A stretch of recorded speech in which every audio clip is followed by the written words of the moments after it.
So we're 9 months into 2020. So much has happened when it comes to injustice of melanin people, melanin kings and queens. Plus, we're in a pandemic. And I know Daniel proved that happened in March. We just are being aware of it as of late August, early September. But it's just like, enough is enough. Racial profiling shouldn't still happen. Racial injustice still shouldn't happen. But I feel like with who we have in office, people feel like it's okay. Like, oh, the president doesn't give a darn, so why should we give a darn? But it took the murder of George Floyd for other cultures to realize the racial injustice that we've been going through for 400 years. Of course, I wasn't alive 400 years ago, but my ancestors were. So, when I constantly see on the news about murders of melanin people, it gets exhausting. It gets, exhausting. It's just like, when is it gonna stop? Like, month after month, year after year, like, people protest for justice for Trayvon Martin. They protested for Sandra Bland, Breonna Taylor, George Floyd, Aubrey, now for Daniel Prude, for Jacob Blake. And I mean, most of these people were just this year.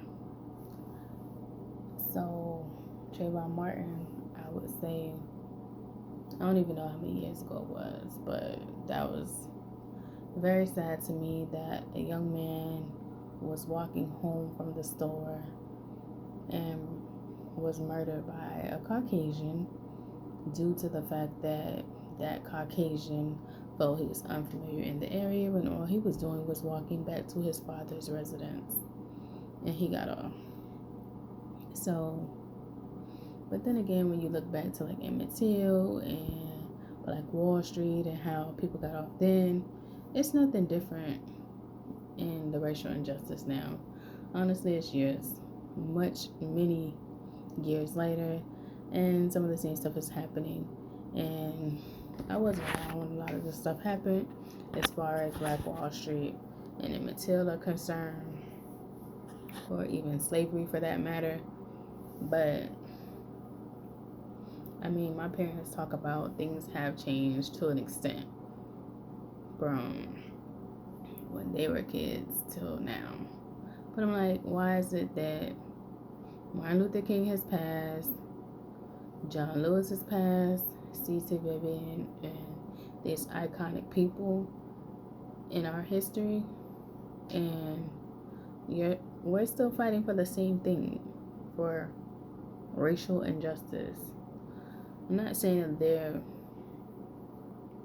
dying was in vain, but we're still fighting for the same thing that they were fighting for in 67 and 68.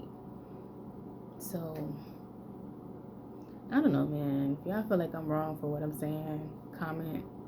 Like, I appreciate it if y'all do, but I'm just like, I'm kind of tired of all the racial injustices going on. And prayerfully, in November, we get out there and vote, and things change January of 2021. Because as we know, when we vote, the president doesn't get inaugurated until January of the following year. So go out there and use your voice, whether it's protesting, whether it's signing petitions. Definitely go vote for a change, because that's the only way that change is going to happen. Thank you for watching my video. God bless. Go to Creative Expressor Beauty to shop in my store, online store. Go to Amazon. Barnes & Noble or Walmart.com to get my book, I Almost Married My Best Friend. And you can listen to my podcast, Dedicated to Natural. It's on Anchor and so many other outlets to hear more from me. Thank you for all your support, and God bless you all.